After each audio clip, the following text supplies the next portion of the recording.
सर्वांना जय भीम, नमो बुद्धाय। तर आजचा आपला विषय आहे मनुष्य स्वतःच्या स्वामी आहे। मनुष्य जो आहे तो स्वतःच्या स्वामी आहे। आणि आजची ही गोष्ट आहे स्थवीर नंगल कुलाची गोष्ट। स्थवीर नंगल कुलाची आजची आपली ही गोष्ट आहे। धम्मपदामध्ये गाथा क्रमांक 380 म्हटलेली आहे, अत्ताही अत्तनो नाथो अत्ताही अत्तनो गती तस्मा सामयत्तानं असं भद्रं व वाणिजो। ह्या गाथेचा अर्थ अशाप्रमाणे आहे, मनुष्य स्वतःच्या स्वामी आहे। गाथेचा अर्थ असा आहे, मनुष्य स्वतःच्या स्वामी आहे, स्वतःची गती म्हणून स्वतःला त्याप्रमाणे संयमित ठेवावे। मनुष्य स्वतःच्या स्वामी आहे, स्वतःची गती सुद्धा आहे आणि म्हणून मनुष्याने स्वतःला त्याप्रमाणे संयमित ठेवावे, ज्याप्रमाणे व्यापारी आपल्या उत्तम घोड्याला संयमित ठेवतो। म्हणून मनुष्याने स्वतःला असं संयमित ठेवायला पाहिजे, ज्याप्रमाणे एखादा व्यापारी स्वतःच्या घोड्याला संयमामध्ये ठेवतो। वरील उपदेश भगवंतांनी श्रावस्ती येथील जेतवन विहारामध्ये विहरत असताना केलेला आहे। हा जो उपदेश आहे तो भगवंत जेव्हा श्रावस्तीमध्ये जेतवन विहारामध्ये विहार करीत होते तेव्हा त्यांनी हा उपदेश केलेला आहे। श्रावस्तीला एक निर्धन शेतकरी नांगर चालवून कसा तरी आपला उदरनिर्वाह करीत असे। श्रावस्तीमध्ये एक निर्धन शेतकरी होता, त्याच्याकडे अजिबात काहीही धन नव्हतं आणि तो नांगर चालवून कसा तरी आपला उदरनिर्वाह करायचा। जसे सर्वच प्राणी दुखी असतात तसाच तोही अत्यंत दुखी होतो। ज्याप्रमाणे ह्या पृथ्वी तलावर, ह्या संपूर्ण जगामध्ये, विश्वामध्ये सगळे प्राणी दुखी असतात, त्याचप्रमाणे तो सुद्धा खूप दुखी होता। बुद्धांचे परमसुख पाहून त्या निर्धनासही त्यांच्या शिष्य होण्याची इच्छा झाली आणि तो भिक्खू झाला। बुद्धांचे परमसुख बघितले त्यांनी आणि बुद्धांचे परमसुख बघून त्या निर्धनासही, त्याच्याजवळ धन नव्हता म्हणून त्याला निर्धन, तर त्या निर्धनही त्यालाही असं वाटायचं की मला सुद्धा बुद्धांचे शिष्य होण्याची इच्छा झाली आणि तशा प्रकारे तो मग भिक्खू झाला। भिक्खू होताना आपल्या उदरनिर्वाहाचे साधन असलेला नांगर विहाराच्या शेजारीच एका झाडावर त्याने टांगून ठेवला आणि जेव्हा तो भिक्खू झाला तर त्याचे जे उदरनिर्वाहाचे साधन होतं नांगर, तो त्यांनी विहाराच्या बाजूलाच एका झाडावर टांगून ठेवला। जरी अतीतात काही विशेष दडलेले नसले तरी अतीताशी संबंध तोडणे एवढे सोपे नाही। आपल्या अतीतमध्ये काहीही दडलेलं नसलं तरी सुद्धा अतीतासोबत संबंध तोडणे एवढं पण सोपे नसते। त्याने त्या नांगराची सतत आठवण राहावी म्हणून झाडावर सुरक्षित टांगून ठेवले होते। त्याने झाडावर आपले नांगर सुरक्षित ह्याकरिता टांगून ठेवले होते जेणेकरून मला माझे नांगराची नेहमी आठवण असायला पाहिजे। भिक्खू होऊन काही दिवस तो अत्यंत प्रसन्न होता। भिक्खू झाला तर काही दिवस तो अत्यंत प्रसन्न राहू लागला, मात्र काही दिवसानंतर तो खिन्न झाला। परंतु काही दिवसानंतर तो खिन्न झाला, त्याला उदास वाटू लागला। मनाचा असा स्वभावच आहे आणि सगळ्यांच्या मनाचा असा स्वभाव आहे, ते द्वंद्व स्थितीत वावरत असते।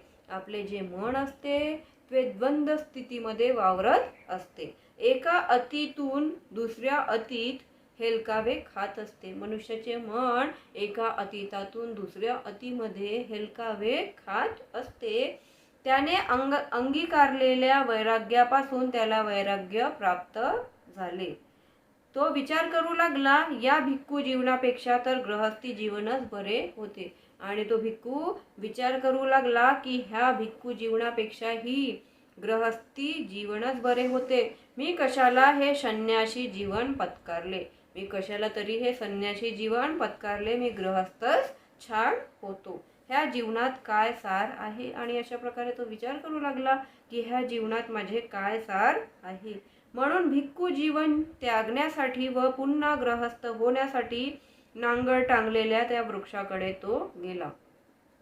असा त्यांनी विचार करू लागला आणि मग तो भिक्खू जीवन त्यागण्यासाठी आणि पुन्हा गृहस्थ होण्यासाठी नांगर टांगलेल्या झाडाकडे वृक्षाकडे तो गेला.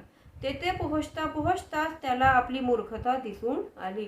जसाच तो त्या नांगर ठेवलेल्या झाडाखाली पोहोचत होता तर त्याला त्याची मूर्खता दिसून आली. त्या वृक्षाखाली उभा राहून ध्यानपूर्वक स्वतःच्या स्थितीचे त्याने अवलोकन केले. त्या वृक्षाखाली तो उभा राहिला आणि ध्यानपूर्वक त्याने स्वतःच्या स्थितीचे त्याने अवलोकन केले. तो म्हणाला, मी हे काय करायला निघालेलो आहे. आणि तो म्हणाला, मी हे काय करायला निघालेलो आहे. त्याला आपली भूल लक्षात आली आणि अशा प्रकारे मग त्याला आपली भूल लक्षात आली. पुन्हा तो जेतवनाकडे वापस फिरला. तो विचार करू लागला की मी हे ग्रहस्थ होण्यासाठी मी हे काय करायला निघालेलो आहे. आणि विचार करू करू त्याला त्याची चूक लक्षात आली आणि पुन्हा मग तो जेतवनाकडे निघाला जायसाठी. साधनेत मग्न झाला. जेतवनमध्ये गेला आणि तिथे जाऊन साधनेमध्ये मग्न झाला. मात्र जेव्हा जेव्हा त्याला खिन्नता उत्पन्न होत होती तेव्हा तेव्हा तो त्या वृक्षाकडे जायचा. परंतु जेव्हा जेव्हा त्याचा मन विचलित होत राहायचा, त्याला खिन्नता होत राहायची, तेव्हा तेव्हा तो त्या वृक्षाकडे जायचा. गृहस्थ होण्याचा विचार करायचा आणि तिथे गेल्यानंतर गृहस्थ होण्याचा विचार करायचा. वृक्षावर टांगलेल्या नांगराकडे पाहून व पुन्हा जेतवन विहाराकडे तो वापस जाई. वृक्षाकडे टांगलेला नांगर बघायचा आणि पुन्हा तो जेतवन विहाराकडे परत जायचा. इतर भिक्खूंचे लक्ष त्या भिक्खूंच्या अशा नेहमीच्या वागण्याकडे गेले. बाकीचे जे भिक्खू होते त्यांचे लक्ष ह्या भिक्खूच्या अशा वागण्याकडे गेले. वारंवार त्या वृक्षाकडे जाऊन त्या नांगरांकडे पाहत राहणे व काहीसा विचार करून पुन्हा विहाराकडे परतणे. म्हणजे तो काय करायचा, भिक्खू वारंवार त्या वृक्षाकडे जायचं, नांगराकडे बघायचं आणि पुन्हा तो विहाराकडे परत यायचा. ह्या कृतीला पाहून त्या भिक्खूंनी त्याचे नाव नंगलकूल असे ठेवले. ह्या भिक्खूची जशी कृती होती तर ह्या कृतीलाच बघून बाकीच्या भिक्खूंनी त्याचे नाव नंगरकूल असे ठेवले. परंतु एके दिवशी त्या नांगराचे दर्शन करून परत फिरत असतानाच एके दिवशी तो पुन्हा नांगराचे दर्शन करायला गेला आणि तिथून परत फिरत असतानाच त्याला अरहंत पद प्राप्त झाले. तिथून परत फिरताना त्याला अरहंत पद प्राप्त झाले आणि तो पुढे कधीही त्या नांगर दर्शनाला गेलेला नाही. आणि ह्या पुढे तो कधीही त्या नांगर दर्शनाला वृक्षाकडे गेला नाही. इतर भिक्खूंना जिज्ञासा झाली की ह्या नांगरकुलाला झाले तरी काय. बाकीच्या भिक्खूंना जिज्ञासा होऊ लागली की हा जो नांगरकुल आहे याला झाले तरी काय. यापूर्वी तर तो वारंवार नांगराचे दर्शन घेई आणि आता तर दर्शन घेणे कायमचेच बंद केलेले होते. आणि ते विचार करू लागले की ह्याला झाले तरी काय. हा आतापर्यंत नांगराचे नेहमी दर्शन घेई परंतु आता तर याचे दर्शन घेणे कायमचेच बंद झालेले आहे. त्या भिक्खूंनी विचारले, आऊस नंगरकुल, आता तू नांगर दर्शनाला का जात नाहीस. आणि अशा प्रकारे बाकीच्या भिक्खूंनी त्या भिक्खूला विचारलं की आता तू नांगर दर्शनाला का बरं जात नाही, कारण काय आहे. यावर नंगरकुल भिक्खू हसला आणि म्हणाला, जोपर्यंत भूतकाळाशी आसक्ती होती तोपर्यंत मी तिथे जात होतो. नंगरकुल भिक्खू हसला आणि म्हणू लागला की जोपर्यंत मला भूतकाळाशी आसक्ती होती तोपर्यंत मी तिथे जात होतो. आता ती आसक्तीची साखळी तुटून पडलेली आहे. आतापर्यंत जी आसक्ती होती त्या आसक्तीची साखळी आता तुटून पडलेली आहे. मी आता मुक्त आहे. नंगर कुलाच्या ह्या सांगण्यावर इतर भिक्खूंचा विश्वासच बसला नाही. नंगर कुलाने त्या भिक्खूंना सांगितलं तर त्याच्या ह्या सांगण्यावर बाकीच्या भिक्खूंचा विश्वासच बसला नाही. त्यांना वाटू लागले की हा नंगरकुल भिक्खू खोटे बोलत आहे आणि त्यांना वाटू लागले की हा जो भिक्खू आहे हा खोटे बोलत आहे. एवढ्या लवकर याला मुक्ती मिळणे, हा अरहंत होणे कसे शक्य आहे. आणि बाकीच्या भिक्खूंना वाटू लागलं की एवढ्या लवकर ह्याला मुक्ती मिळणे आणि अरहंत होणे हे कसे शक्य आहे. नंगर कुलावर विश्वास न बसल्याने ते सर्व भिक्खू भगवंताकडे गेले.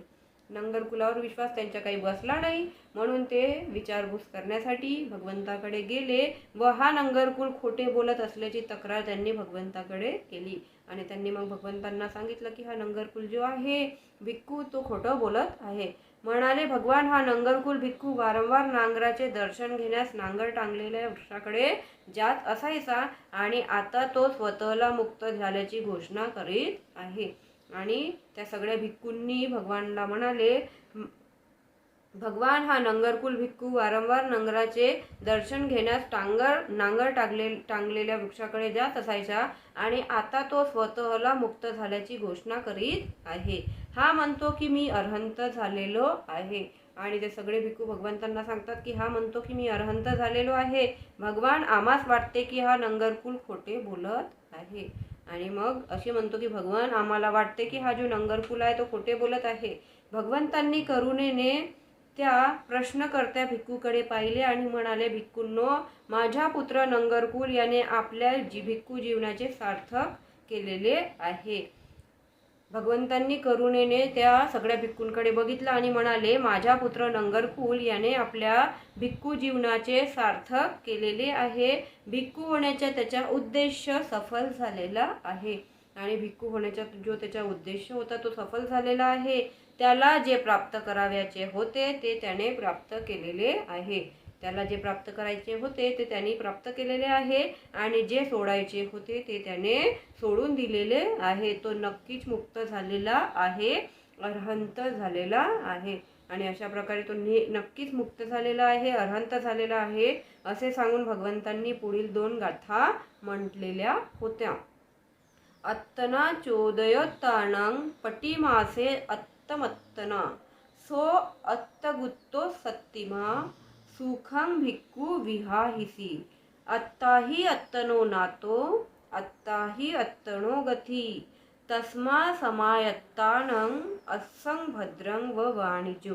ज्याचा अर्थ असा आहे, जसे स्वयं स्वतःला प्रेरित करील, जो व्यक्ती स्वयं स्वतःला प्रेरित करील, जो स्वयं स्वतःची परीक्षा करील, जो व्यक्ती स्वयं स्वतःची परीक्षा करणार तो स्वसंयमी स्मृतिमान भिक्खू सुखाने विहार करील. असा स्वसंयमी स्मृतिमान भिक्खू सुखाने राहणार, विहार करणार. मनुष्य स्वतःचा स्वामी आहे, स्वतःची गती निर्धारित करतो.